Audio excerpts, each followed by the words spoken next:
Yatsen Chogi Yodrubye Pema Jumye Jesudra Ordo Kadro Mampekor Che Che Jesuda Drupche Jinje Lapche Jesus Sol Guru Pema Sijihon Om Arjun Yujin Jansan Pema Gesadum Pola Yatsen Chogi Yudrunye Pema June Jesudra Cordo Cadro Mampecor Che Che Jesudadru Che Jinji Love Che Jesus Sol Guru Pema Sijihon Om Arjun Yujin Lujan San Pema Gesadum Pola Yatsen Chogi Nudrunye Pema June Jesudra Kodo Kadro Mampekor Che Che Jesuda Drupche Jinje Lapche Jesus Sol Guru Pema Sijihon Sanje Chodan Sochi Chodnala Jancho Bado Dagni Chapsuchi Dagi Jinso Jipe Sonanche Nula Pinche Sanje Dupasho Sanje Chodan Sochi Chodnala Jancho Bado Dagi Chapsuchi Dagi Jinso Jipe Sonanche Nula Pinche Sanje Dupasho Sanje Chodan Sochi Chodnala Jancho Bado Dagi Chapsuchi Dagi Jinso Jipe Sonanche Nula Pinche Sanje Dupasho Sanje Chodan Sochi Chodnala Jancho Bado Dagi Chapsuchi Dagi Jinso Jipe Sonanche Nula Pinche Sanje Dupasho. Então, boa noite. A gente está começando um capítulo novo hoje. Ele se chama Tradição. Eu acho que é o 10º capítulo do livro. Ele não tem numeração, né? É difícil a gente saber. Mas é um dos mais bonitos, eu achei, né, de todo o livro. É difícil a gente eleger, né, entre todos. Mas me tocou bastante esse capítulo aqui por várias razões, né? Essa parte da tradição é como se ele tomasse uma ideia, alguma coisa que é muito presente na nossa vida. De cara a gente olha e ele pensa, bom, ele vai falar sobre a tradição religiosa, ele vai falar sobre budismo, vamos supor. Mas a habilidade de Chaitanya Mahaprabhu é tão incrível que ele vai usar um conceito muito amplo de tradição. Então ele vai usar esse tema da tradição como alguma coisa que transcende os seres humanos, por exemplo. Ele vai mostrar como que os animais também têm um tipo de tradição. Ele vai mostrar como que a gente tem apego. É uma forma de falar do hábito, né? De falar do karma. Então é como se a gente estivesse vivendo sob a tradição do samsara e a gente tem uma dificuldade de se vincular à tradição dos bodhisattvas, por exemplo. Aí ele vai mostrando como que essa noção de tradição ela é muito ampla, é muito interessante. E traz pontos muito muito legais assim para a gente poder discutir sobre como que eles podem ser vistos e contemplados na nossa própria vida, né?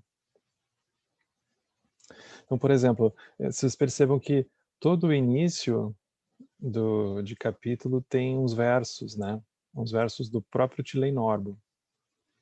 Então, esse verso aqui, ele vai dizer assim: não há comunicação, na verdade, relativa, sem que se compreenda todos os sistemas e ideias. Possa eu me adaptar ao sistema de cada um, desejando o benefício de todos. Então, Trungpa Rinpoche, ele dizia que o maior desafio que a gente tem enquanto seres vivos é a gente se comunicar. É o maior desafio, porque todos os nossos problemas se dão por uma questão de comunicação. Sempre. E ele vai dizer, o maior desafio do Bodhisattva é comunicação. Eu acho muito impressionante pensar desse jeito. Por quê? Por que que a gente tem dificuldade de se comunicar? Muito sutil, porque a gente olha para alguém e a gente nunca consegue enxergar o outro direito. Né? A gente sempre olha para o outro e a gente tenta oferecer alguma coisa que a gente acha que o outro vai gostar, ou que o outro não vai gostar. A gente está preso à Vedana para se aproximar dos seres, sempre. É muito difícil a comunicação que a gente vai estabelecer com alguém não está preso à Vedana. Então, e é o nosso Vedana. Daí começa a confusão. Né? Então, comunicação é o ponto do caminho. Se a gente puder olhar, é como se a gente pudesse olhar desse jeito. Aí, se a gente pega essa noção de comunicação, a gente olha, por exemplo, Prajnaparamita, por incrível que pareça, ele vai falar sobre comunicação. A gente pode olhar assim. Porque, por exemplo, a gente quando olha para as coisas, é como se a gente não se comunicasse com elas direito. Porque a gente não vê a vacuidade delas. Então a gente quando olha para as coisas, a gente vê formas, a gente vê rótulos, rótulos nossos. Por isso que a gente tem uma dificuldade de se comunicar com as coisas, com as pessoas.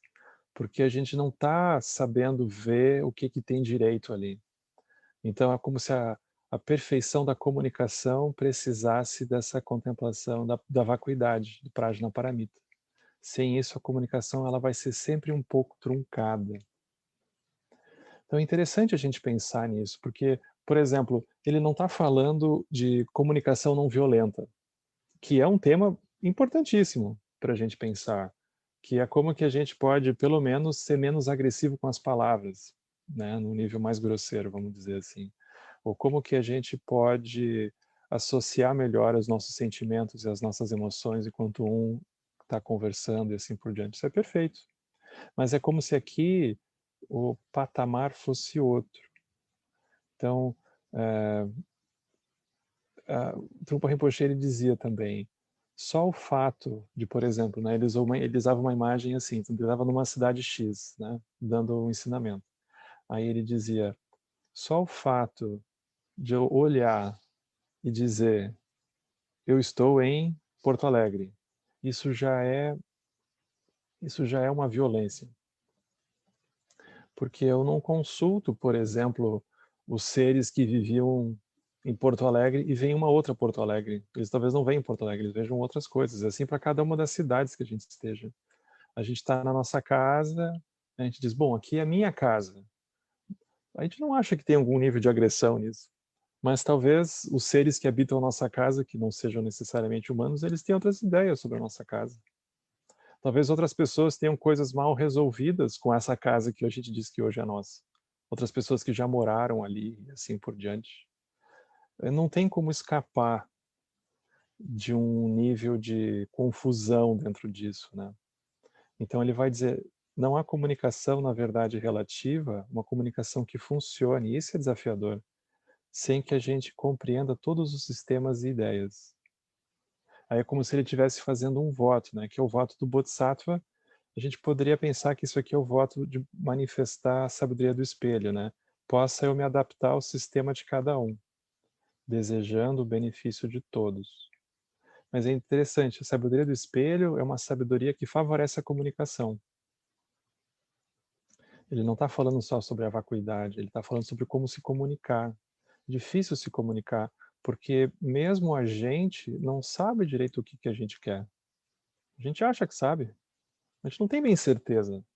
A gente está com raiva, mas aquela raiva ela está querendo dizer uma outra coisa, talvez. A nossa mente está acelerada, a gente está angustiado, e aí a gente tem um movimento intempestivo. Mas aquilo está querendo dizer alguma outra coisa. E, de fato, é uma questão de comunicação nossa com a gente mesmo. Não é muito simples. É como se ele estivesse jogando luz nesse ponto aqui. Então aqui ele está olhando para um aspecto terra, né? Mais ou menos terra. Aí agora ele vai olhar no aspecto absoluto. Aí ele diz assim, e não há liberação, na verdade absoluta, sem o desprendimento perante todos os sistemas e ideias. Possa eu não me adaptar ao sistema de ninguém e ir além do desejo pelo benefício. Seria a gente não ficar preso a um sistema em particular. Mesmo o budismo. Porque o problema não é o budismo, o problema é que é o desejo, como ele diz aqui. O desejo seria apego, né? Então, se a gente vê que a gente está apegado, aí a gente começa a ter algum tipo de preconceito com relação a alguma outra coisa. É a gente tentar reconhecer que o aspecto profundo das coisas, ele não está ligado a uma tradição, por exemplo. O aspecto profundo é o aspecto profundo, ele não é budista, vamos dizer assim, né? Então ele não está preso a algum sistema, alguma ideia. Agora ele começa a falar desse aspecto da tradição. É uma forma dele falar do karma. Mas ao invés de falar karma, que talvez seja uma expressão um pouco batida, que a gente dá uma olhada e diz, eu já sei o que ele quer falar, karma, tem impulso, tem raiva. Ele usa uma outra palavra. Então ele está sendo criativo aqui, ele vai usar a expressão tradição. Mas karma aqui, tradição, não é simplesmente um impulso. Karma aqui é o jeito como a gente olha para as coisas. Isso é o karma. Então a tradição é um jeito que a gente olha para as coisas. A tradição não significa apenas a cultura que a gente nasce, mas é um hábito, né? Não tem como fugir do hábito para falar de uma tradição. A gente tem tradição agora que a gente teve que desenvolver a tradição de chegar em casa e ter que desinfetar as coisas com álcool, por exemplo. E de preferência deixar o sapato lá de fora. A gente teve que gerar uma tradição, gerou um método, a gente foi fazendo, né? E a gente foi gerando uma tradição de, enfim, deixar a máscara pendurada no varal por 3 dias sem pegar muito sol para ver se ela também dá uma respirada. A gente foi gerando, é uma tradição, é um hábito, né? Aí eu fico imaginando se essa coisa perdura, a gente vai dizer uma tradição da nossa família pendurar a máscara de tal jeito no varal, é uma tradição da nossa família também, botar os sapatos não sei aonde. Vai gerando assim, né? Começa desse jeito. Então é um hábito, né? É um hábito. Só que a gente poderia pensar que tem como escapar, mas no sentido relativo não tem como escapar. Aí ele vai dizer assim, no universo inteiro não há acordo com relação a uma única tradição. Ou seja, as tradições não vão conseguir se entender direito. Mas todos os seres, dos pequenos insetos aos praticantes sublimes, eles dependem de alguma tradição para atingir seus objetivos. Não tem como escapar, pessoal. É muito importante a gente contemplar isso, porque a gente precisa de comunicação, a gente precisa de linguagem, a gente não tem como escapar disso, né? Então, isso aqui é um ponto para a gente olhar também. Sem que existam diferentes tradições, não é possível haver uma base para a compreensão ou para a associação entre os seres. Há apenas obstáculos, caos e miséria. Sem tradição, sem um hábito conjunto, né? Sem uma linguagem, sem comunicação. É impossível. A gente precisa disso. Ainda que grupos diferentes sigam tradições diferentes, todas as tradições dependem da energia dos 5 elementos. Então ele vai fazendo sempre essa ponte, né? Como que uma coisa de um hábito está ligado com os 5 elementos? E surgem por meio das combinações diversas dos elementos grosseiros e sutis. Mesmo assim, porque cada tradição tem uma energia individual que corresponde às faculdades individuais dos seres, aos seres é difícil cruzar de uma tradição para outra. Então, as diferentes tradições têm diferentes energias. Então, por isso que não tem como ter uma tradição que sirva para todos os seres. Porque os seres têm energias diferentes. Então, a gente vai se aproximar de alguma tradição que o santo bata, a gente diz, né? Que a energia, a gente sinta que flui ali por dentro, alguma coisa assim, né? Então, ele começa a dar uns exemplos super bons, né? É muito a cara do Lama isso aqui, né? Porque ele diz assim, por exemplo, as aranhas, elas têm uma tradição independente. Então, elas vivem solitárias. A aranha é um bicho solitário. Com base nos seus elementos, as aranhas desenvolveram uma energia e uma tradição particulares, que as protegem e, ao mesmo tempo, lhes provém alimentação. A aranha não tem uma tradição de serviçais. Ela se sustenta por si mesma, com a energia dos seus meios hábeis, prendendo insetos de outra tradição que caem na sua teia.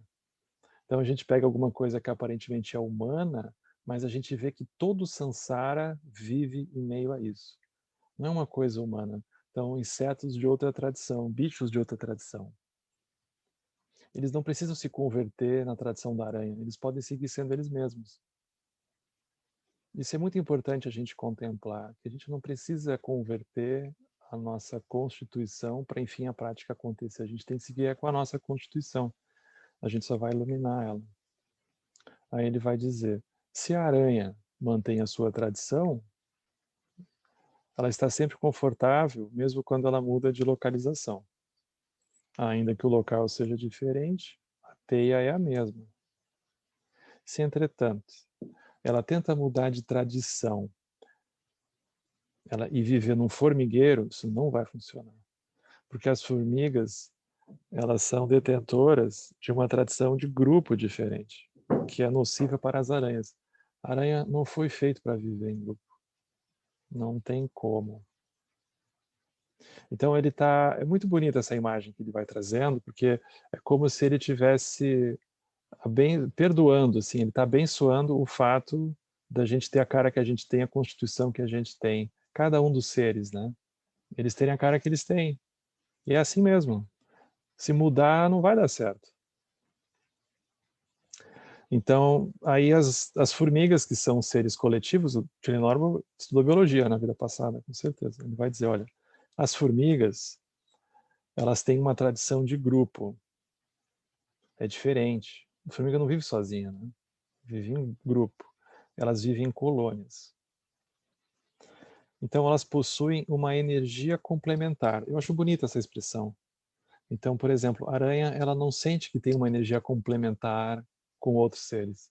Mas as formigas sentem. Que vem de uma interconexão kármica. Então, o karma de ser formiga. O karma de ser formiga. Assim, com a cooperação do grupo, elas são capazes de até mesmo carregar alimentos maiores que o seu próprio corpo. Ele não está dizendo que é melhor ou que é pior. Ele não está dizendo, bom, as aranhas são egoístas. Elas vivem sozinhas, individualistas. Elas não têm compaixão, elas não têm chance. As formigas já são seres comunistas, né? Porque elas se juntam e aí elas carregam coisas. Ele não faz um julgamento, né? Ele só constata. Então, se as formigas mantêm a sua própria tradição, isso é confortável para as formigas, né? Para suas vidas enquanto formigas. Agora, se entretanto elas abandonam e seguem a tradição de um outro ser, isso é prejudicial para suas vidas. Mesmo se 100 colônias de formigas vão ao encontro de uma aranha, todas ficarão presas na teia. Estamos, é claro, falando sobre a tradição geral das formigas, não das formigas gigantes africanas, que alguém deve ter mostrado para ele, né? Ele talvez, imagina, no Tibete, né, que ele vai ver um bicho desses, né? Então, deve ter visto, né?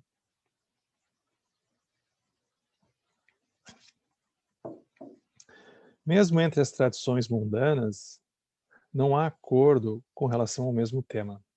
Esse aqui é muito legal de pensar. Não tem um acordo. É como se ele, vez após vez, ele escancara esse aspecto inconsertável da vida, do samsara. Ele, é como se ele fosse revelando o esforço contínuo, infindável que a gente tem de impor uma tradição sobre as outras, né? Ele vai cansar, ele, sem cansar da parte dele também, ele vai mostrando isso, né? Não há um acordo em relação ao mesmo tema. Aí ele vai dizer, isso aqui eu fico pensando, na aula de antropologia eu tinha que estudar essas coisas, porque é muito legal ver o Tilenov falando. Ele vai dizer, é bom comer em silêncio, numa mesa redonda com garfos e facas, seguindo a tradição polida de alguns países ocidentais, que não é a dele, né? E também é bom comer fazendo sons de deleite, sentado numa almofada com pauzinhos, seguindo a tradição polida de alguns países asiáticos. Porém, aí começa, se somos apegados à tradição, quando trocamos garfos pelos pauzinhos, os achamos desconfortáveis e temos dificuldade de fazer sons de deleite com a boca. E quando trocamos pauzinhos pelos garfos, é difícil segurá-los e ficar em silêncio, sem fazer qualquer som que está gostando, né?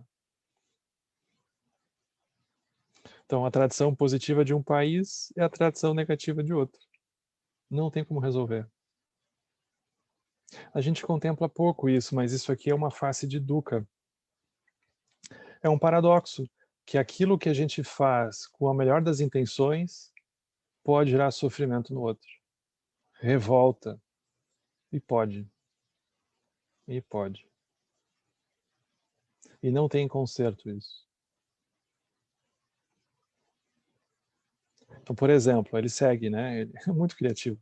Nas tradições de alguns países, se você arrota quando come, isso quer dizer que está satisfeito. E seu anfitrião exclama, que maravilha! Em outros países, se você arrota durante uma refeição, o seu anfitrião pode se sentir insultado. Você dirá, me desculpe. Então, há duas expressões diferentes correspondentes ao hábito tradicional para um só arroto. Aqui ele puxou o arroto, mas qualquer pequena coisa que a gente quiser puxar, a gente vai reconhecer a vacuidade daquilo. Então parece que ele está falando de um aspecto grosseiro apenas, mas é uma forma da gente ver a vacuidade daquilo, né? O que não significa, e é muito importante a gente ver que ele diz que o fato da gente reconhecer que aquilo então é vazio, não significa que a gente não vai respeitar a tradição. Então ele vai dizer, a gente respeita a tradição. O fato de ser vazio não significa que a gente vai então dinamitar a tradição. A gente não vai fazer isso. Porque aquilo vai trazer sofrimento para o outro. Aquilo pode trazer complicação kármica para a gente. Então não significa não considerar, mas significa não estar pelo menos apegado. Então ele diz, de acordo com os costumes sociais de alguns países em que as pessoas, desde criança, são guiadas pela livre expressão, as pessoas são tidas como misteriosas se elas não se comunicam de uma forma direta. De acordo com os costumes sociais de outros países, as pessoas são consideradas presunçosas se elas falam de forma direta. A gente acha um pouco arrogante, né? Ainda assim, há dois juízos diferentes de acordo com o hábito tradicional, que é só sobre falar. Só isso, no fundo, né? Só isso, só sobre falar. Mas a gente pode inventar milhões de coisas em cima disso. Aí ele diz, se nós apreciamos as tradições, o único método é arrotar diante daqueles que apreciam o arroto e não arrotar diante daqueles que não apreciam isso. Apenas arrotar na forma temporária até ficar satisfeito, sem aceitar ou rejeitar qualquer hábito de arrotar, porque não há benefício último em arrotar ou não arrotar durante uma refeição. Ou seja, não é o arrotar ou não arrotar não é o que vai impedir a nossa iluminação ou vai produzir coisa na nossa prática, né? Não está ligado a isso. Mas a gente é cheio de pequenos detalhes, né? O mesmo é em verdade com relação a falar. O único método é falar diretamente, diante daqueles que apreciam isso, e ficar quieto diante daqueles que não apreciam, sem aceitar ou rejeitar os hábitos de falar ou de não falar. O ponto não é esse, né? O ponto é o quanto que a gente está se comunicando direito com o que está acontecendo. Quanto que a gente está se comunicando com esse que está na nossa frente. A gente diz, não, pessoa, comunicação não violenta, todo mundo. A gente baixa o decreto e olha de quem não cumprir. Aí começa o problema. Nem todo mundo vai ter a constituição interna para entrar numa coisa dessas. Nem todo mundo. Nem todo mundo, porque fala de uma maneira franca e direta, é arrogante ou presunçosa, como ele diz, né? O jeito. Como entender o jeito, né? Aí é como se a gente vai puxando pequenos detalhes que nos pegam pelos nossos apegos. Então, ele é como se ele fosse revelando de uma maneira muito sutil, assim, lúdica, né? O mapa do nosso apego, da nossa intransigência. Aí a gente tem. Se a gente recebe alguém em casa, é assim, você comeu, você lava a louça. A gente diz, não, assim, aqui em casa é assim, você come, você não precisa. Deixa para acontecer quando tiver energia, a gente não se preocupa com isso. Aí se vem alguém, come, lava a louça logo depois, a gente acha que aquela pessoa é um pouco tensa.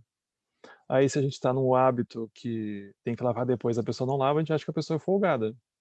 Depende do que a gente escolhe para olhar para a pessoa. Então, vai revelando, o ponto não é a coisa em si, é o que ela espelha da gente, né? Tudo é um espelho, pode ser um arroto, pode ser o jeito de falar, pode ser a louça, tudo é um espelho, né? Tudo é um espelho.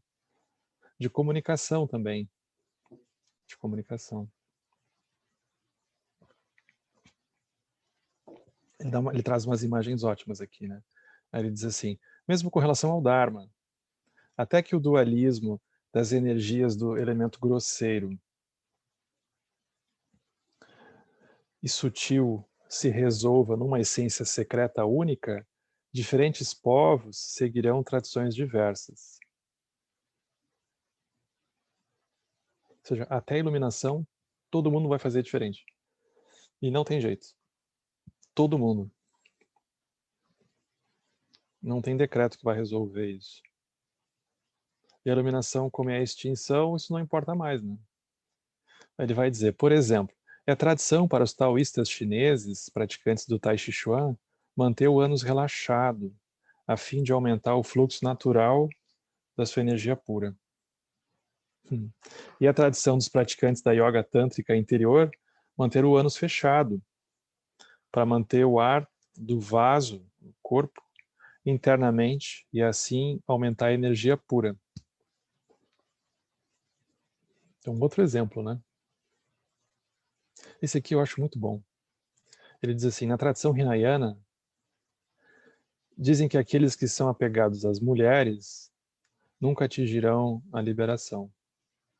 Aqui a gente tem quase que fazer um parênteses, né? Porque a gente diz, não, mas isso aqui tem machismo estrutural aqui, né? Porque, de fato, dentro do Sansara, essas coisas existem, né?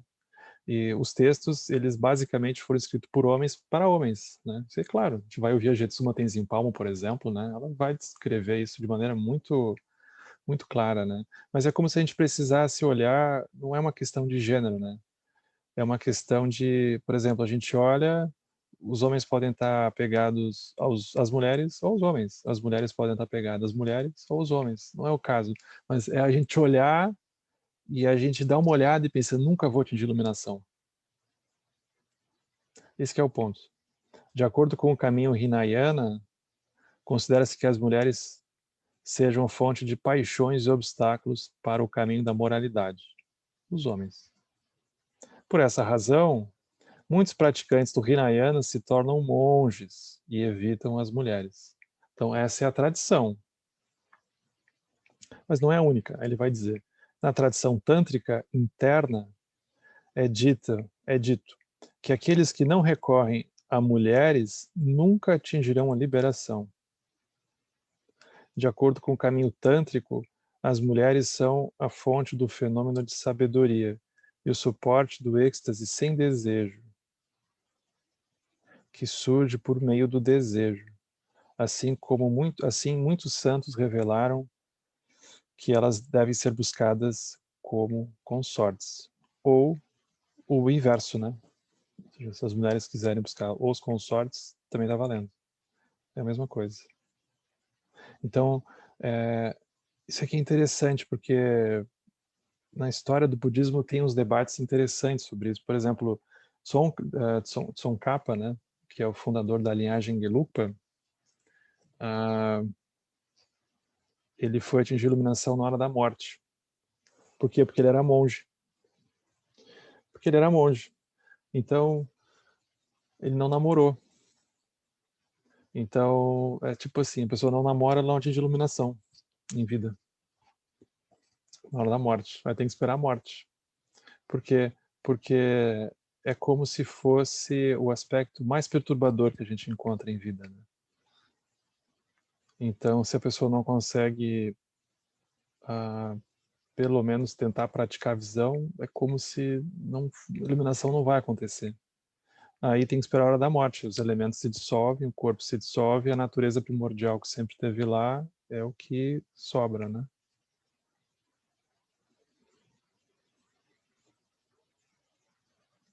As diferentes tradições são adequadas para faculdades diferentes. Então, o único método é aceitar o que nós desejamos, de acordo com as nossas faculdades, seja a tradição Hinayana, seja a tradição Tântrica, seja as duas. Ou seja, não tem um jeito certo. É uma grande habilidade, o Lama Santen fala sobre isso às vezes, né? Ele diz assim, é uma grande sabedoria a gente saber ouvir o nosso karma, saber que o nosso karma, o que é melhor para o nosso karma naquele momento. Isso parece um contrassenso, né? Porque a princípio a gente tem que se livrar do karma. Agora eu vou ter que ouvir o que o meu karma quer. Porque se a gente não ouvir o que o karma quer, a gente não libera o karma. É como se a gente não reconhecesse. É como se a pessoa dissesse assim, ei, você tem raiva daquela pessoa? Não, eu não, imagina, eu. É como se enquanto ela não trouxer aquilo, botar no palco, ela não reconhece a vacuidade daquilo. Porque aquilo está sempre ao redor, assim, né? Sempre como uma fumaça, uma neblina. Então, como aquilo nunca baixa a guarda para olhar e dizer, de fato, a pessoa reconhecer, aí ela não. É como se ela. A forma é vazio. Enquanto ela não reconhecer, ela não vê. É um pouco isso. Então, significa assim, para alguns, no final ele vai dizer, para algumas pessoas, casar acelera o caminho. Para outras, é não casar. Para algumas pessoas, ter filho acelera o caminho. Para outras, é não ter filho. E só nós mesmos é que vamos poder dizer o que funciona para a gente. Não tem uma tradição com relação a isso. Esse aqui é o ponto. Não tem uma tradição. A tradição é o que a gente escutar do nosso karma, né? Então a gente não vai nesse sentido contra o karma, né? A gente vai ter que escutar ele, porque ali é o que a gente precisa iluminar. Então tem grandes histórias no Tibete, por exemplo, de praticantes homens e mulheres que seguiram um caminho solitário e de outros que, se eles não encontrassem alguma pessoa, um esposo, uma esposa, eles poderiam até mesmo morrer.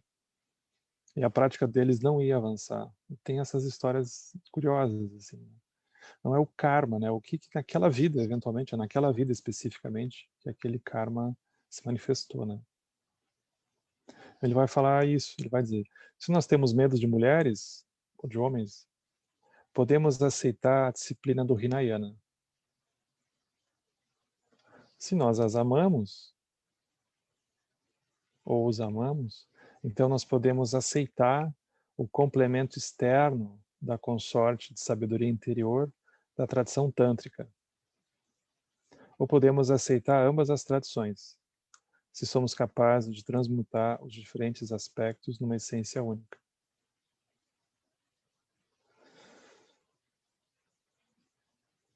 E a gente vai ver agora última parte aqui. Ele diz, num sentido último, para a finalidade da iluminação, nós precisamos reconhecer o espaço claro da sabedoria sem tradição, que é a fonte de todas as incontáveis tradições. Então, a natureza da realidade não tem uma tradição, ela não é budista, ela não tem alguma configuração. Só que no sentido temporário, enquanto as nossas faculdades forem obscurecidas, nós não podemos rejeitar a tradição. Você não pode fazer isso. Isso é... A pessoa não avança, né? A pessoa não avança. A tradição não é assim, ela não pode rejeitar a tradição. Ela não pode rejeitar o karma. Ela não pode rejeitar o karma dela. Então ela vai ter que ver. Isso não diz respeito apenas a relacionamento, mas respeita as configurações todas, né? As posições nossas, né? Ele não está sendo exclusivo aqui com relação a um tópico da vida, né? É tradição no Dharma dizer que, para que possam levar à iluminação, os ensinamentos do Buda se adaptam aos costumes mundanos. Isso é muito interessante, porque como que a gente iria avançar se não por dentro do nosso karma? Qual a chance? Não tem outra chance. Só tem essa. Não tem outra opção. Então, esse é um desafio para a gente. E a gente luta contra o karma, né? A gente luta. A gente é teimoso. Eu mesmo sou super teimoso. Enquanto os tubarões não vierem me arrancar os pedaços, eu não desisto. É um sofrimento desnecessário, né? Pois é. Mas esse é o meu karma, é um deles. Mas é o fato da gente reconhecer, né? Reconhecer. Então, a gente não vai rejeitar o karma é a tradição. É como que pegando esse balaio de predisposições que a gente chama de eu, como é que a gente torna isso caminho? Então, o caminho não é fugir do karma. O caminho é tornar o karma caminho. É isso que a gente precisa fazer. Não é que a gente faz isso, né? Algumas pessoas vão ter uma disposição para fazer retiro, por exemplo. Outras não. Depende da tradição de cada um. Depende da constituição de cada um. Não tem uma regra, né? O Zonza ele diz uma coisa interessante. Ele diz, o Buda deu 84 mil ensinamentos. As pessoas em geral lembram de um, que é retiro. E os outros 83.999 servem para quê, né? É como se a gente tivesse uma facilidade, muitas vezes, para anular esse processo de observação. Como é que a gente funciona, né? Não que a gente não vá fazer retiro, não que isso não seja interessante, óbvio que é. Eu ainda mais sou suspeito. Mas é como se ele estivesse sempre convidando a gente a não saber de antemão o que é o melhor. A gente não sabe, a gente vai ter que testar, a gente vai ter que estar aberto. As faculdades aguçadas dos elementos puros sempre refletem o Dharma puro. Porém, aqueles com faculdades obstruídas dos elementos impuros não podem se adaptar ao Dharma puro.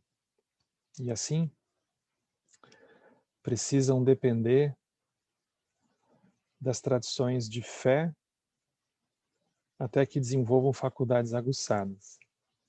Então aqui é muito bonita essa parte aqui, né, que a gente vai encerrar com essa parte aqui da fé. Eu acho muito bonita essa parte. Porque ele vai falar da fé dentro da visão budista, né? Ele diz, tem 3 tipos de fé.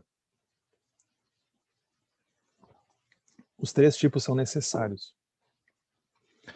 Fé fanática, fé clara e fé racional. Se temos uma fé fanática, quando vemos uma pedra na estrada e alguém nos diz que se trata de uma deidade, nós rezamos para a pedra. A gente tá cheio de exemplos disso, né? A gente chega no... A gente diz a porta tá assim, isso é Guru Rinpoche que deixou a porta assim. Isso é a fé fanática. A gente está cheio de exemplos disso, né? O telefone tocou, Guru Rinpoche mandou me avisar que não sei o quê. A pessoa conseguiu vaga de estacionamento. Os Budas estão ao meu favor hoje. Isso é fé fanática. A pessoa não tem, assim, noção nenhuma de encontrar um lastro na realidade, né? mas até vaga de estacionamento está valendo. Essa é fé fanática. Então essa fé fanática ela pode funcionar, porque o nosso fenômeno de pedra se transforma no fenômeno da deidade. Se nós temos uma fé clara, quando vamos a um templo com uma mente fresca e inocente, nós aceitamos os belos afrescos ou o que quer que vejamos como fenômenos positivos. Essa fé clara, ela funciona porque ela cria uma mente clara. A pessoa se sente bem, ela se sente bem, ela não sabe explicar, mas ela sente que a mente dela ficou melhor. Uma fé clara.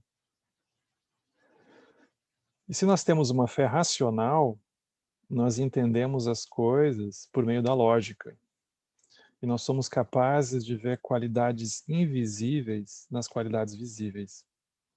Então, por exemplo, se nós estamos no meio do oceano e nós vemos um pato voando sobre nós no céu, temos fé de que há terra por perto. Ele chama isso de fé. A gente não diria que é fé, a gente diz, não, é óbvio, isso é racional.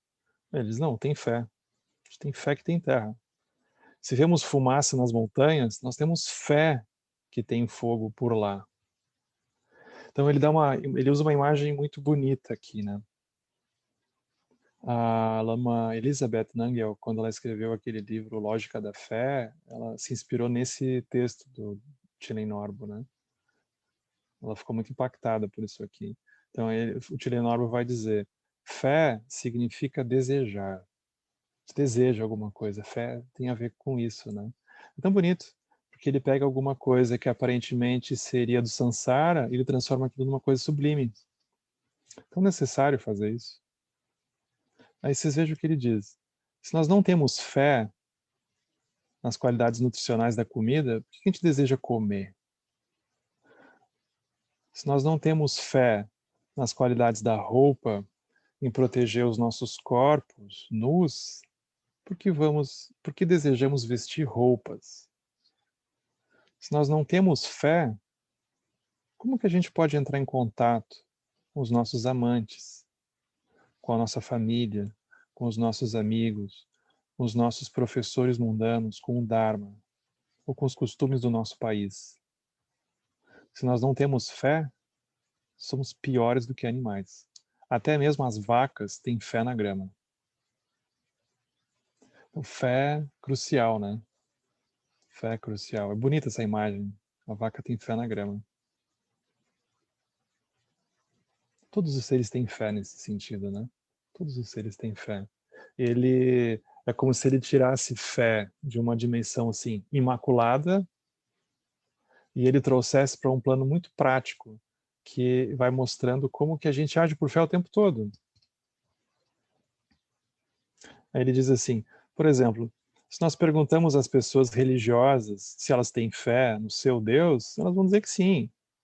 Agora, se nós perguntamos para essas pessoas se elas têm fé no seu amigo, elas dizem que não. Fé é para Deus, não é para esse cidadão aí. Mas a essência da fé é o amor. Então, se realmente nós amamos o nosso Deus, realmente amamos o nosso amigo, então automaticamente nós temos fé em ambos. Estamos apenas usando a fé de um jeito diferente, de acordo com as diferentes tradições. Se nós pensamos que é bobagem ter fé em um Deus, porque ele é invisível, não compreendemos que a essência da fé, que é o amor, está sempre presente, é sempre a mesma. Quando nós amamos alguém, alguma coisa, nós pensamos que nós amamos um objeto.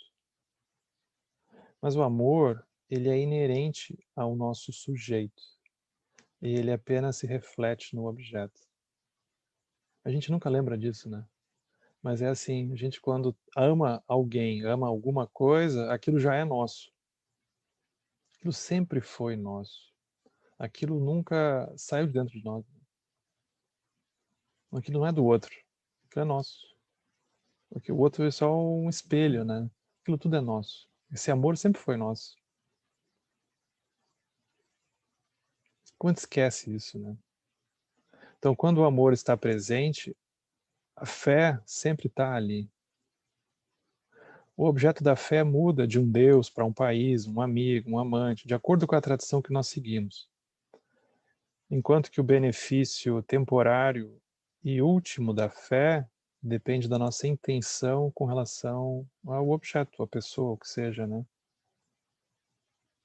Ou seja, onde é que essa fé vai dar? Depende da motivação.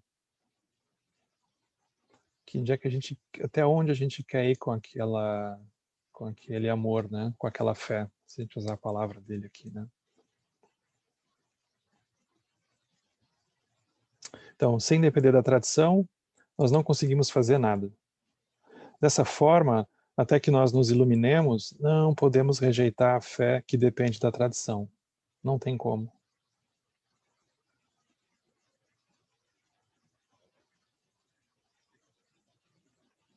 A gente não acha que o pessoal da universidade tem fé, mas eles têm. Eles têm fé no que eles fazem.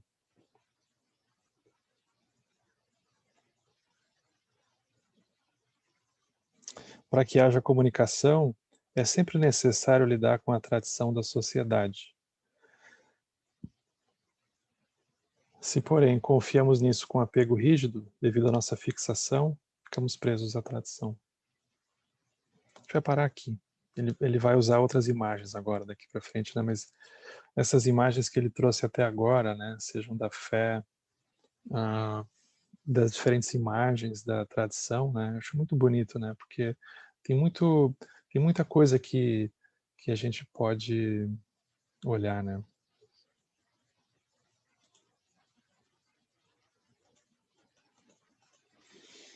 Então, é isso. Acho que a gente podia conversar um pouco, porque tem tanta coisa para pensar, né? A partir desses temas aqui que ele traz, que a gente precisa de um tempo, né? Para digerir isso tudo.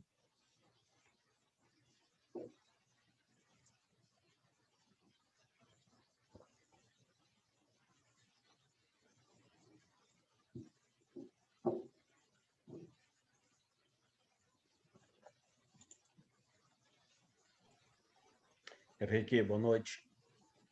Oi, Marildo, boa noite. Eu sou um brigador grande com o karma, só que eu uso uma desculpa que eu sou um geminiano com ascendente aquário, quer dizer, ar em ar. Então, o karma está sempre ali, mas eu não consigo focar em que aquilo é o karma, tu me entendeu? O karma está É ali culpa dos e eu astros, né? vou, Não tem nada a ver com isso. O Geminiano diz isso, né? e eu vou repetindo. Então, Lógico. na realidade, é um brigador porque eu não localizo, eu não foco nisso, né? Então, eu uso essa desculpa de um geminiano com ascendente aquário, né? Com a minha lua em virgem. Tu teria, assim, algum pulo do gato, assim, para focar esse karma? Ou Tá, essa é configuração aí eu não pessoal sei não, mesmo? cara. Sei não se tem que fazer aí. Ah, é como se tivesse que olhar de um jeito menos discursivo, né? Porque o, o elemento ar, né? Ele é um pouco plano das ideias, né? É como se fosse mais sutil, né? Não que os outros não tenham, né? Mas o elemento ar, ele é um elemento leve, né? Nesse sentido, né? Então, é como se tivesse que dar uma aterrada, né? Dar uma aterrada olhar esse aspecto sutil só como um aspecto sutil, nem mais nem menos, né? E a gente não vai conseguir consertar a configuração kármica da gente, porque cada um tem uma, né? Cada um tem uma. Eu acho bonito de ver, por exemplo, o Tenzin Wangyal Rinpoche. O Lama é aquariano, né? Não precisa nem falar. O Tenzin Wangyal Rinpoche, ele é taurino. Ele tem uma coisa com o corpo, né? As práticas, tem uma dimensão muito terra, né? O Alan Wallace, ele é ariano, também não precisa nem falar, né? O Trungpa Rinpoche é psiano. Eu gosto que tem uma dramaticidade, tem um drama ali, né? Então tem aquela coisa da água, que é dramática, que é fluido, né? Então a gente vai olhando, os mestres, eles vão se manifestar por dentro do karma deles, não tem como ser diferente, né? Não tem como ser diferente. Então a gente está perdoado.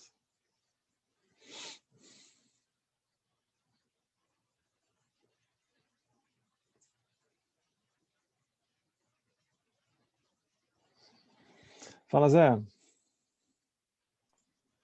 Oi, Henrique, tudo bem? Oi, pessoal, boa noite. Então, muito legal, né, o texto. Eu queria comentar aquela parte da comunicação, né? Esses dias mesmo estava conversando com a Laura sobre isso, né? O problema que gera a comunicação, né? Bem esse ponto, assim, né? De que parece que a raiz eu acho que a maioria dos problemas é a gente não conseguir se comunicar direito, né? Que como tu falou muito bem, né? Tem a ver com a sabedoria do espelho, né? A gente às vezes fala de um jeito, a coisa certa, a pessoa entende de outro, né? E aí quando tu estava lendo, eu lembrei uma passagem que tu contou sobre o Trungpa, né? De ele chegou nos Estados Unidos e resolveu ensinar, falou para os alunos dele, vocês falam inglês muito mal, eu vou ensinar inglês para vocês, né? Porque eu acho que um dos grandes problemas da comunicação são as palavras, né? Porque as palavras são super limitadas e a gente acaba não conseguindo. Elas são limitadas e a gente ainda por cima usa mal, né? Como esse exemplo que tu deu do Trungpa, né? Então... É delicado, né? Por exemplo, o que eu imagino que o Trumpa estava vendo era... Você foi atender aqui o telefone, eu estou sem ouvir nada agora. É como se ele estivesse dizendo assim, né? Talvez ele tenha visto que os americanos tinham... talvez, né? Eu tô supondo aqui, né? Que eles talvez tivessem um pouco de orgulho por falar do jeito que eles falavam. E um pouco de rejeição por talvez olhar a própria conexão com a forma de se expressar como prática. Então, ele talvez tenha visto isso e tenha empurrado. Porque é delicado. Porque se a gente chega num lugar em que a comunicação ela acontece de um jeito coloquial, se a gente vai falar de um jeito pomposo, aquilo, como se diz, a gente não tem lugar de fala para introduzir aquilo é agressivo, né? Não funciona. Então é como se respeitar a tradição de cada lugar, um respeito como ele usa no capítulo anterior, né? E tem várias passagens interessantes do Trungpa, né? Por exemplo, ele no início ele era super ok com as pessoas se vestirem do jeito que elas quisessem, né? Mas é como se o ponto principal não é vestir, né? O ponto principal é como é que a pessoa está olhando para aquilo. Aí ele começou a ver que tinha um tipo de apego, de orgulho com uma imagem específica, um pouco desleixada. Aí quando ele dizia para as pessoas tomarem banho, botarem uma roupa melhor, ninguém queria. Aí ele revelava o apego. O problema é o apego, não é andar mal vestido ou bem vestido, né? Então o negócio dele era estragar a festa, na verdade. Porque era deixar um pouco a pessoa sem chão, né? Eu não duvido que se a pessoa estivesse falando perfeitamente, ele ia esculhambar com a pessoa também. Eu não duvido. Porque é um pouco mostrar isso que o Tilenorbo está falando aqui. Como que a gente sempre vai manifestar uma tradição, não tem como ser diferente, mas ao mesmo tempo, como que ela pode impedir a nossa comunicação? É um paradoxo. É por causa dela que a gente se comunica e é por causa dela que a gente não vai além. A gente não resolve isso, né? Então é como jogar luz nessa questão. Sim. Então, eu queria te perguntar também sobre essa frase que tu falou do Lama sobre o karma, né? Que é uma grande sabedoria saber ouvir o nosso karma para acabar, para poder liberar o karma. Cara, não ficou muito claro para mim isso, assim, como que É mais ou poderia menos assim, acontecer. é a pessoa ela fazer o que ela dá conta.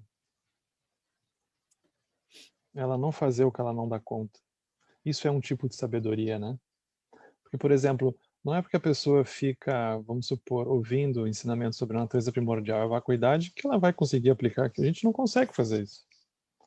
A gente guarda aquilo como uma contemplação, mas diante de alguém, talvez a gente tenha uma sensação de, pá, se eu for lá encontrar, eu vou falar. Então não vai. Isso é saber, isso é a melhor sabedoria que a pessoa tem naquele momento. Porque ela sabe que se ela for, vai dar ruim. Vai dar ruim. Então, é a pessoa, olha, se eu for fazer tal movimento, nesse momento, eu não dou conta. Então não faça. O problema é que como a gente tem uma relação um pouco teórica com os ensinamentos, matéria espiritual, a gente olha de um jeito idealizado, né? Como se tivesse uma carreira que a gente vai, então, cumprindo etapas. E a gente vai deixando de olhar para como que o nosso karma funciona ali dentro, né?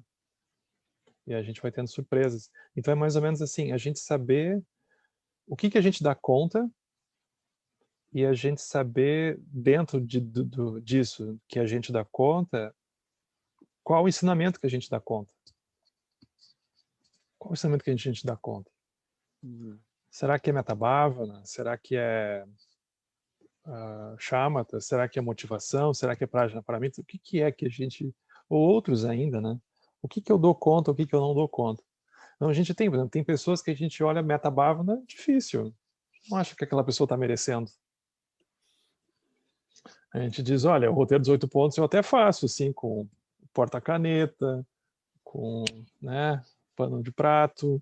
Agora, dependendo do que a gente puxar, a gente já não sabe se a gente não vai jogar fora aquele pano de prato, se a gente não vai qualquer coisa, né? Então, depende do que a gente dá conta naquele momento. Isso é uma sabedoria. A gente não deveria nivelar tudo na mesma tradição, para usar a expressão do Tilly Norbo, né? A gente não deveria nivelar tudo na mesma tradição. Tem coisas que a gente dá conta, tem coisas que a gente não dá conta. E é assim. E isso é uma realização, eu acho. A pessoa saber que ela não dá conta. Eu digo, eu não consigo. E não é uma fraqueza. É a pessoa diz, olha, eu fiz o que eu pude, vamos dizer assim, né? A pessoa diz, eu fiz o que eu pude, errei, paciência, é assim. Não é fácil. Não é fácil. Hoje em dia, então, nossa senhora. Hoje em dia é super difícil fazer isso. Acho que sempre foi, né? Mas a gente tem uma pressão hoje, né? Porque ninguém vai nos dizer... agora a pandemia está revelando isso, mas assim, se a gente olha em geral os meios de comunicação, a gente não vê assim as pessoas, vamos dizer assim, idealmente, né, na mídia, assim por diante, com problemas. É sempre uma fatia da realidade muito esquizofrênica, né, que a gente se relaciona. A gente descobre que sofrimento abunda, que as coisas não só podem dar errado, as pessoas dão errado. Tem revelações que a gente vai tendo. O que a gente consegue fazer? Então é como se o desafio é unir céu e terra, né? Porque a gente olha como às vezes a gente olha para o Dharma como se fosse uma cenoura, né? Que a gente nunca pega, né? A gente está lá no nosso cavalinho e a cenoura está lá na frente e a gente não pega aquela cenoura. Então como que é olhar para onde a gente está, né? É um desafio assim, infinito. Esse desafio é infinito. A gente não termina ele, né? É um aprendizado a gente conseguir fazer isso, um aprendizado. E é interessante porque à medida que a gente vai fazendo isso, lentamente a gente começa a conseguir se comunicar melhor, porque a gente não está ali como um gravador, né? E a gente está ali, pensa, pá, eu já passei por isso. Eu não passei por isso, eu nem imagino como deve ser. Que situação, hein? Então, não é nem empatia, é muito além disso que vai surgindo, né?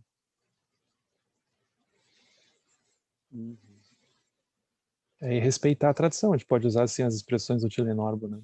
Tradição do outro.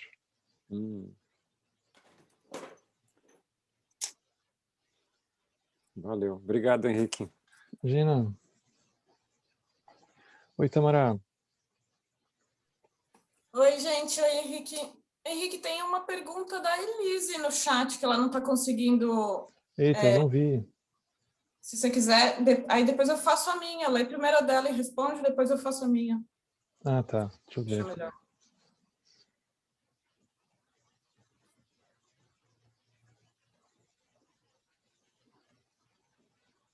que eu vou ler em voz alta, vocês não precisam ler o chat, né?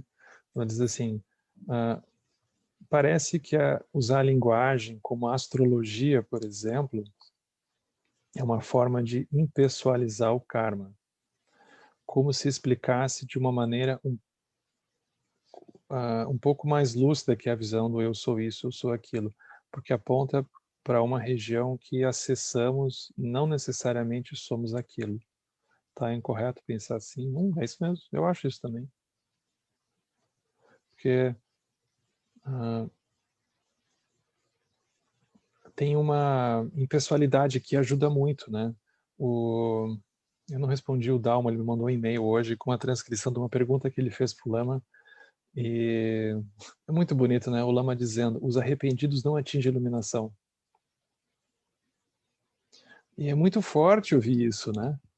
Porque não significa que a pessoa não vá reconhecer que ela pisou na bola, mas é o quanto que então a reificação de alguém que pecou, ainda mais a nossa cultura que tem essa herança cristã, né? Aí a pessoa nunca mais tem chance. Então, nem um extremo nem outro. Então, eu acho que a gente pode ter esse olhar aqui vamos dizer, da astrologia, um olhar impessoal, né? O próprio Lama o budismo ele também trata de uma forma impessoal. Ele vai dizer, olha, dentro da paisagem de tal reino, tais emoções surgem, mas não tem um eu ali dentro, né? Mas enfim, é uma forma lúdica de olhar. O que eu acho interessante de provocar dentro da astrologia é que não tem uma configuração astrológica que vai levar à iluminação. A gente não adivinha a iluminação ali dentro. Porque é como, assim como tem a roda da vida, é como se a gente pudesse usar a imagem da roda da astrologia, porque é a roda da vida, é o karma, né? Então a gente vai ver que tem condições favoráveis, condições desfavoráveis, mas a gente não adivinha a liberação ali dentro, ela não está ali dentro. Então a gente começa a ver aquilo pode parecer muito interessante, né? Mas a gente deveria desconfiar que a iluminação não vai ser vista ali dentro. Não vai, né? Mas enquanto um caminho ajuda muito. Ajuda a gente a perceber que, por exemplo, ainda que as estruturas kármicas venham e nos derrubem, elas nos derrubam mesmo, ainda assim a liberação segue sendo possível. Então é interessante o karma nos derrubar, porque é como se evidenciasse para nós que esse eu que a gente achava que ia atingir iluminação, ele está ferrado. Porque ele fez tudo errado de repente. Ou ele se atrapalhou, ou veio uma quadratura aí que ferrou a coisa, né? Mas aí se dá conta que a individualidade não atinge a liberação. Então é interessante pensar essas coisas, né? É que aí depende de como... o Zé Paiva pergunta, né? Se não seria uma forma de congelar a pessoa dentro de um karma astrológico. Aí depende de como a pessoa olha, né? A pessoa pode se congelar, sim. Pode acontecer isso. Mas pode não. Aí depende de como a pessoa olha, né? É difícil, porque a gente facilmente mistura um pouco as bolas, né? Mas tem esse desafio de ficar atento, né? Para não congelar. Eu sou do pitaco em astrologia, eu não saco nada, né? Então não vou nem falar muito mais aqui para não ofender aí os astrólogos oficiais, né? Que tem aos montes, né? Impressionante. Chuta uma moita, sai astrólogo torto e direito aí. Tamara, por favor, continua. Então, na verdade, é meio que uma continuação do que o Zé Paiva perguntou, porque, na verdade, acho que eu ia perguntar a mesma coisa. Eu ia pedir para você falar um pouco mais sobre o que é ouvir o karma, porque eu não sei reconhecer o meu karma. Eu queria saber, já que ele é o caminho, né? Eu queria reconhecer. E aí, o que eu tinha pensado, você já meio que respondeu, que é fazer o que dá conta e tal. Mas eu tinha pensado, antes de você responder isso, que talvez o que fosse o meu karma, o sinal de que aquilo pode ser um karma, talvez fosse o medo ou o apego que a gente sente. E aí eu achei que talvez a solução seria encarar de frente, entendeu? Aí você falou que a gente dá conta, né? Aí eu fiquei pensando, talvez não pode ser muito de frente, né? Talvez tenha que ser de ladinho. Mas como é que eu vou saber o que eu dou conta se eu não tentar, né? A gente não sabe o que dá Exato. conta, a gente só sabe quando a gente vive. Aí eu não sei se você pode, tipo, dar umas dicas.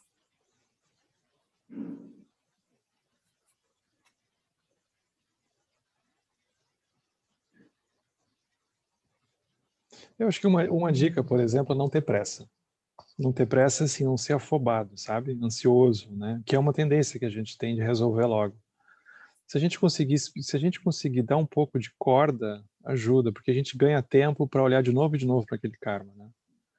Se a gente tem um mestre, ajuda.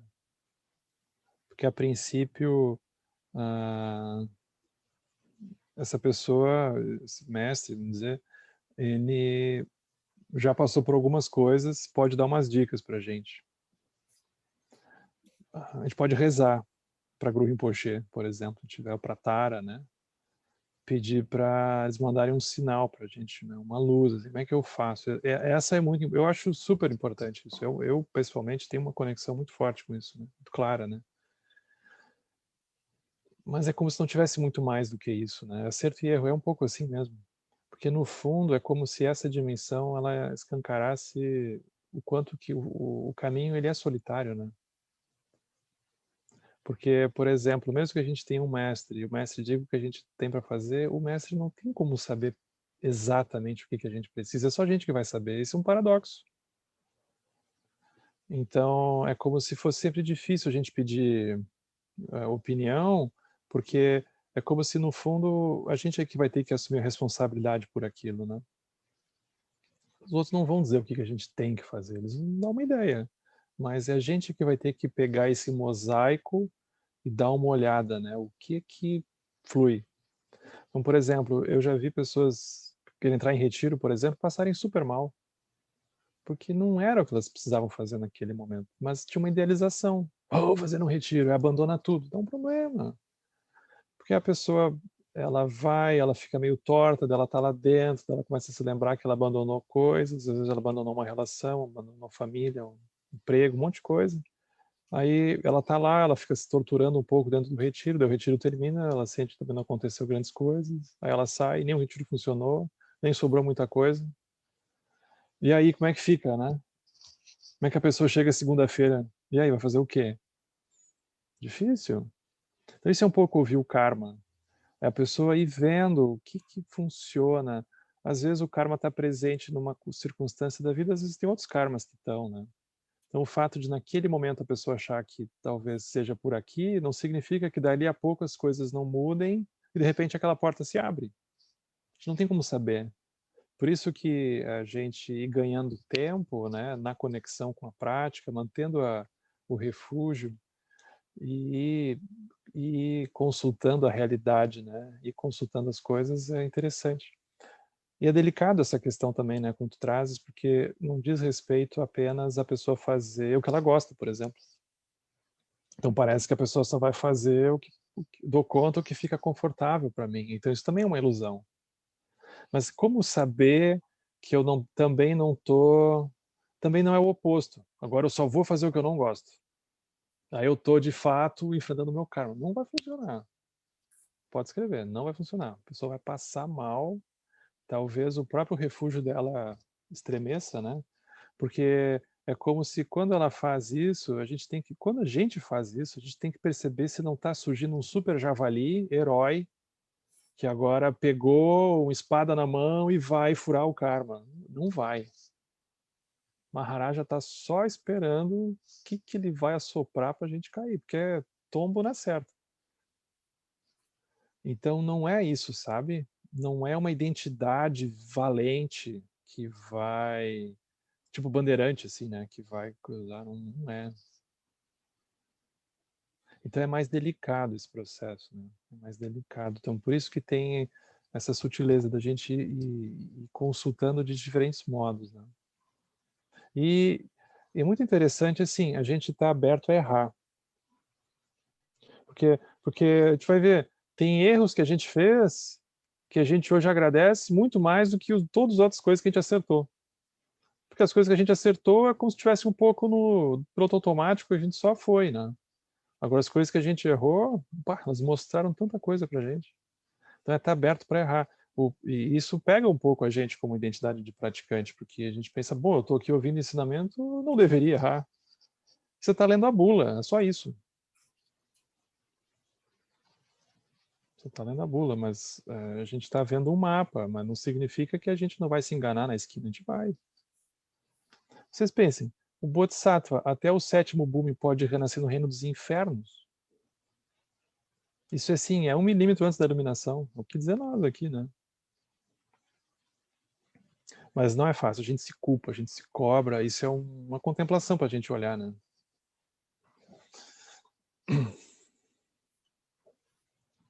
Obrigado. Oi, Célia. Opa, oi, tudo bem? Oi, tudo bom? Então, eu fiquei ali pensando na situação da vaca com pé na grama. Como é que acontece isso? Mas no sentido assim, que ele interlaçou o apego, o amor, a fé em relação a objetos. Por que ele fala amor com os objetos? Ele fala que amamos, pensamos que amamos um objeto. Eu não entendi muito bem isso com relação à intenção nessa colocação dele. Porque pareceu que amor, apego e intenção é a mesma coisa, e tudo isso se confunde com a fé. Eu fiquei meio... Intenção é a motivação, né? O que a gente quer com aquela fé, né? Com aquele desejo, né? Por exemplo, o placebo. O placebo é um tipo de fé. Porque a pessoa toma aquilo e ela pensa, vai funcionar. E funciona. Não tem outra explicação. O placebo, né? A gente vai explicar o placebo. O placebo é um tipo de fé. Mas a gente vai vendo que tem placebo para tudo que é lado, né? Porque a gente pega uma situação da nossa vida que tem tudo para dar errado, que talvez dê errado, mas a gente diz, não, isso aqui vai dar certo. É um tipo de fé que a gente tem. É uma liberdade que ele está dando para o uso da palavra, né? É quase Só que ele... uma energia que nos leva a fazer alguma coisa. Exatamente. E a gente tem essa energia. A gente tem essa energia e a gente vai ter que aprender a reconhecer que essa energia está lá e que ela, ao mesmo tempo, é a energia do samsara, mas ela é a energia que vai nos levar para a iluminação. É a mesma energia. E por isso que ele está falando dos elementos, porque dependendo do nosso condicionamento dos hábitos, os elementos vão aparecer e vão nos levar numa direção. Exatamente. Alguma coisa que brilha, a gente vai, né? É um tipo de crença que a gente tem, né? Só que ele não usa essas palavras, né? Ele usou fé, eu acho bonito. Porque Sim. é como se ele também tirasse de um pedestal, assim, às vezes, a imagem que a gente tem da fé, né? Como alguma coisa intocada pelo samsara, né? Mas aí ele brinca com as palavras, né? Porque, no fundo, fé é só uma palavra também. Então, ele não diminui a palavra, mas ele também revela dimensões que a gente talvez não se permitiria perceber, né? Ele faz esse exercício. Fazer isso justamente colocando o tema de comunicação, né?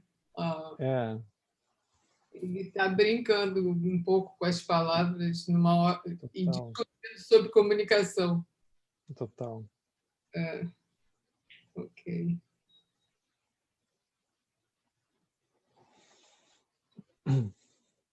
Oi, Álvaro. Oi, Henrique. Boa noite.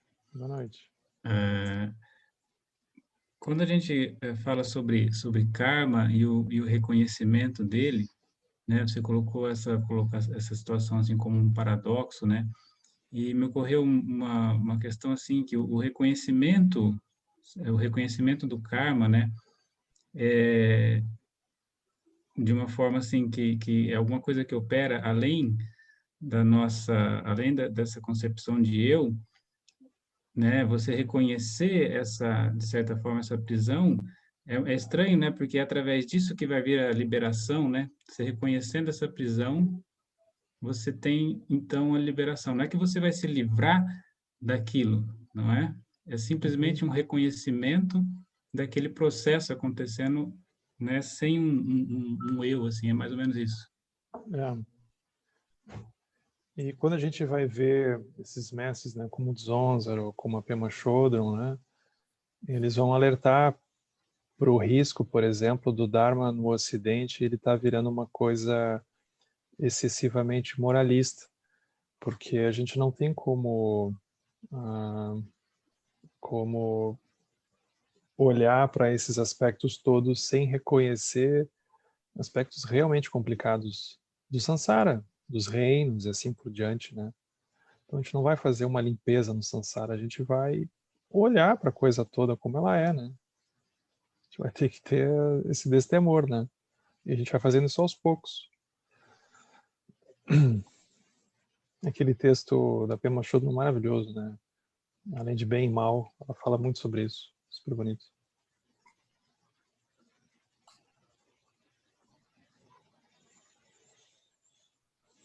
Obrigado. Oi, Carol. Oi, Henrique, tudo bem? Estava andando de bicicleta e ouvindo isso tudo. Eu tenho uma pergunta. Por favor.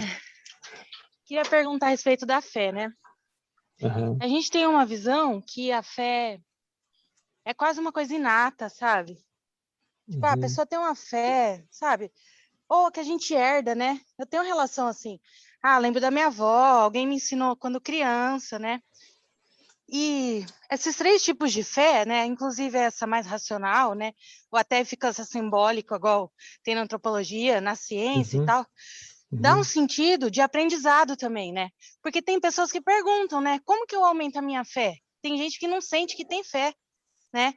E vira e mexe surge essa pergunta até nos estudos de domingo, sabe? Com relação à fé, como uma coisa que a gente treina, sabe? Para aumentar. Queria que você falasse um pouquinho, se você se sentir bem de falar isso. Ficou claro o que eu perguntei, Henrique, ou não? Ficou. É que é estranho pensar que a fé vai aumentar, né? O que é um pouco... Se a pessoa vai usar a fé racional, é mais ou menos assim, ela olhou fumaça e pensou, tem fogo.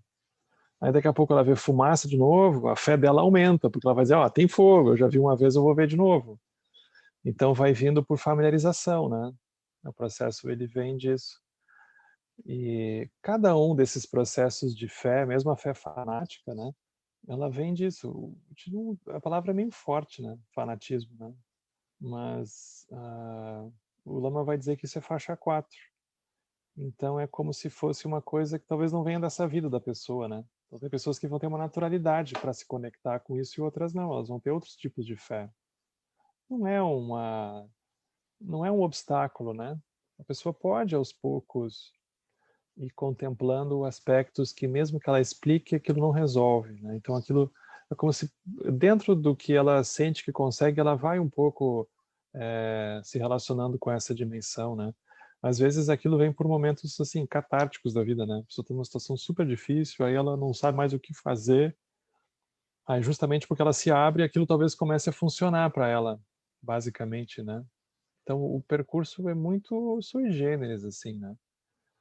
Mas vai depender, basicamente, cada um desses aspectos, né? Como ele tem a fé clara, aí a pessoa foi uma vez, foi 2 vezes, ela vai gerando fé, ela vai gerando uma familiaridade com aquilo, então ela sente que aquilo vai funcionar, ela não acha que vai ficar na mão, né? Seja ela rezar para Guru Rinpoche, seja ela ir para o templo, seja ela deduzir, então, que porque tal coisa é isso, aquilo alguma outra coisa, né? Então é como se viesse por uma contemplação mesmo. É como se tivesse que convidar a pessoa a contemplar. Se ela não observa nela mesma aquilo acontecendo. Isso é a fé no Dharma, por exemplo, a gente pode pensar nos ensinamentos, né?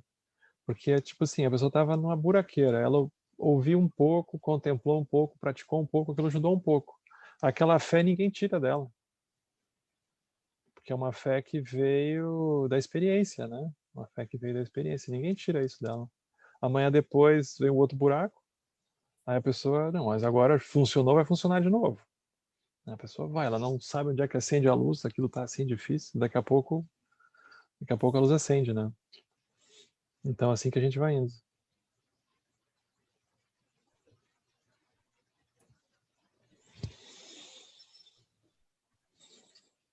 Oi, Francisco. Acho que teu microfone está fechado, Francisco. Deixa eu abrir aqui. Desculpe aí. Isso. Tudo bem? Tudo bom. Essa questão do karma, eu vejo assim, ao longo da vida, né? Eu vejo assim, como se tivesse uma questão muito cultural também, né? Porque você até falou do javali mais cedo, que a gente pode tornar a coisa muito quadrada e radicalizar em cima. Ao mesmo tempo, eu acho que tem a questão do apego ou da compulsão em repetir a mesma coisa. Agora, eu acho que o que pesa muito e que torna o cubo bem pesado é a culpa, né? Eu acho que isso aí é como se fosse uma âncora pesada jogada dentro d'água e que atrasa bastante, porque tem o conceito dentro da nossa sociedade, aquilo que a gente aprendeu sobre o karma, dependendo da tradição que a gente segue, e o quanto aquilo pesa, né, dentro da gente, de carregar essa âncora.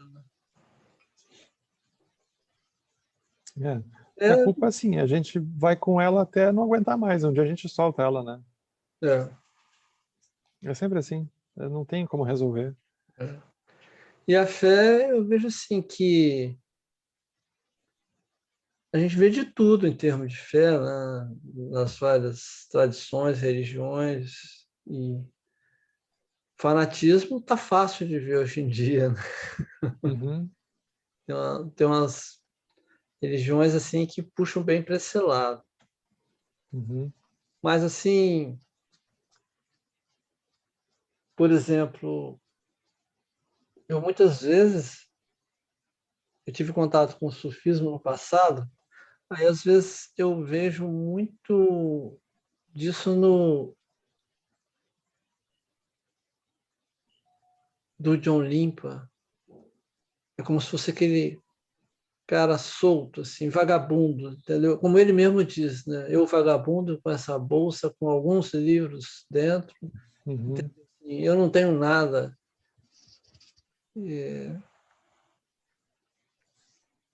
Bem desprendido, assim, né? Então, assim, e quando ele fala, né, que o mestre dele é Guru Rinpoche, ali é uma entrega, né? E o mestre Sufi, muitos mestres sufis, eles falavam isso, que eles eram deuses, né? Muitos foram decapitados por causa disso, né? Igual Paulo falava, Paulo apóstolo também falava, né? Vivo, não eu, mas o Cristo vive em mim, né? Então, assim, é aquela entrega total e, de repente, acabou, né? Não tenho nada, não tenho casa, não tenho...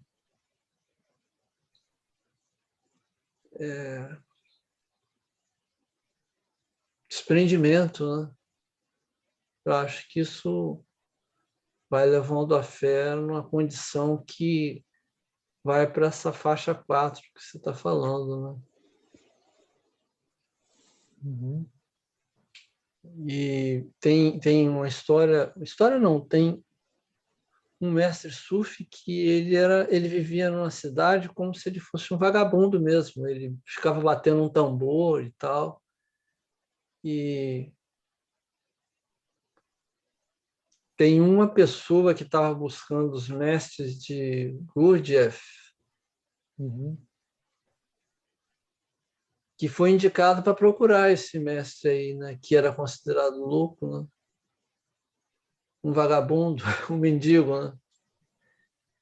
E ele, quando teve contato com esse mestre aí, ele teve aquele insight assim em relação ao que ele estava buscando. Então, assim, eu acho que vai muito da cultura também, né?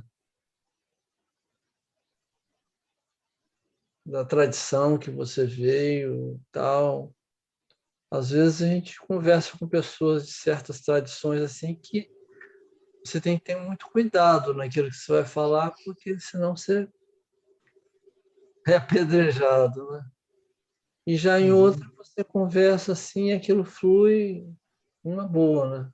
O espírita, por exemplo, fala de fé raciocinada, que a princípio, numa outra tradição, pode considerar uma coisa assim muito intelectual, né? Mas quando eu tive lá, eu navegava bem naquilo ali e achava legal poder questionar, entendeu? E batia umas coisas legais, assim, de você acreditar sabendo, entendeu? E no budismo vem essa coisa maravilhosa, né, que de repente o lama começa os trabalhos e em poucos minutos você já está nas nuvens, né, assim. Não posso explicar qual é, entendeu? Mas é isso, Henrique. Obrigado. Obrigado, Francisco.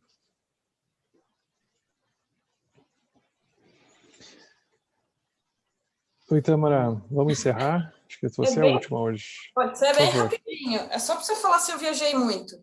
É que ela estava falando da fé, e aí eu lembrei que todos os exemplos que você falou de fé, eu meio que substituí a palavra fé por confiança. Então, meio que na minha cabeça, fé é uma confiança. Aí você falou de fé fanática. E eu pensei assim, aí eu já mudei as palavras. Eu achei que era tipo uma confiança cega, assim, sabe? Aí a fé clara, eu não sei, para mim, porque assim, é quando você se sente bem fazendo aquilo. Aí eu pensei que podia ter a ver com karma, seria tipo uma confiança com alguma relação com karma, que eu não sei qual é. E aí a outra, que é a fé racional, eu pensei mais numa coisa mais científica. Aí para mim isso ficou confiança científica. Eu fiz essa relação, agora eu não sei se tem a ver. Tem a ver, eu vou procurar, tem uma terminologia bem específica que fala da fé também como um tipo de confiança. Tem essa, se usa essa imagem, ela é bem correta, sim. Porque aí eu acho que pega bem no exemplo da vaca que a Célia falou. A vaca tem fé na grama, ela tem confiança na grama. Confiança que a grama vai resolver a questão dela, né? É um pouco isso. Bem. Obrigado. Então tá, gente. Oi, por favor. Os cães, né, quando eles estão se sentindo mal, eles comem grama, né? Certo? É verdade. Dor de barriga, né? Já é verdade.